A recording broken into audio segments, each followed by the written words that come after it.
Realidades. Colombia.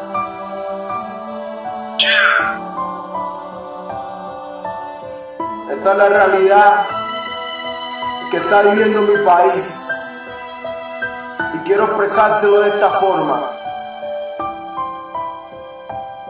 Hoy como toda la mañana me levanto y me cepillo, camino hacia el balcón y prendo un cigarrillo.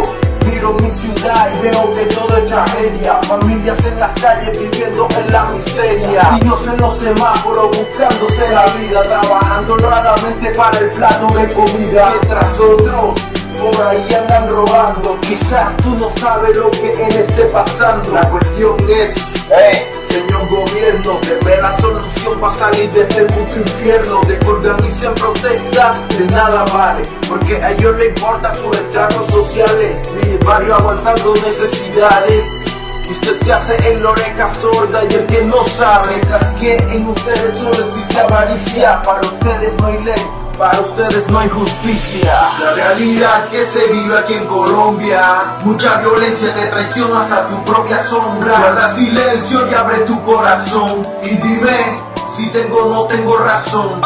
La realidad que se vive aquí en Colombia, mucha violencia, te traiciona hasta tu propia sombra. Guarda silencio y abre tu corazón y dime si tengo o no tengo razón. Cuando vote mi hermano, hazlo con paciencia, no por el dinero sino por la conciencia. Se ha comprobado que la unión hace la fuerza para superar esta crisis adversa. Yo no le vendo mi voto a ningún extraño, porque sé muy bien que me estoy haciendo daño. Vivo la realidad, no vivo de engaño. Un billete de 50 no me va a durar pa' un año. Y no lo tomo personal porque siento lo que expreso, aunque a mí me llamen necio. Yo no me vendo por cualquier peso, y antes de hacerlo mejor que me metan preso. Verdades es lo que escribo en mis canciones, y para grabarla me sobran cojones.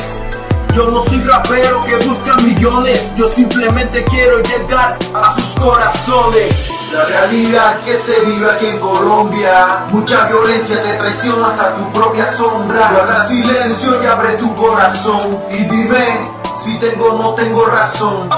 La realidad que se vive aquí en Colombia, mucha violencia, te traiciona hasta tu propia sombra. Guarda silencio y abre tu corazón y dime si tengo o no tengo razón. La presente es pa' que medites, entienda el cambio de este país. Colombia, aquí tienes tu hijo Hernando J. Este es el real.